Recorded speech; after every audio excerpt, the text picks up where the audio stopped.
আসসালামু আলাইকুম, আশা করি সবাই ভালো আছেন। আজকে ট্রাফিক লাইটের এসওপি সম্পর্কে জানব। প্রথমে কোয়ালিটি কন্ট্রোল স্টাইলে চেক করে ক্রিটিক্যাল প্রসেস চিহ্নিত করবে।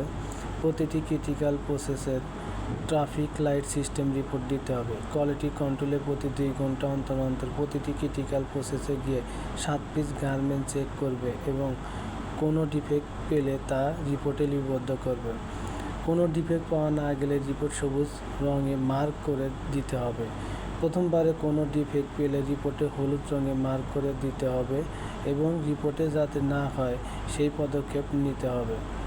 দ্বিতীয় অডিটের সময় যদি আবারও ডিফেক্ট পাওয়া যায় তাহলে রিপোর্টে লাল রঙে মার্ক করে মেশিন বন্ধ করতে হবে এবং দায়িত্ববান ব্যক্তির মিলে এর সমাধান বের করবে। পরবর্তীতে অডিটের সময় যদি কোনো ডিফেক্ট পাওয়া না যায় তাহলে হলুদ রঙে মার্ক করে দিতে হবে এবং পর্যায়ক্রমে সবুজ রঙে মার্ক করে দিতে হবে।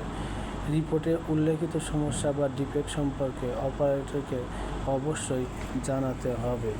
যদি এই প্রসিডিওরে আপনি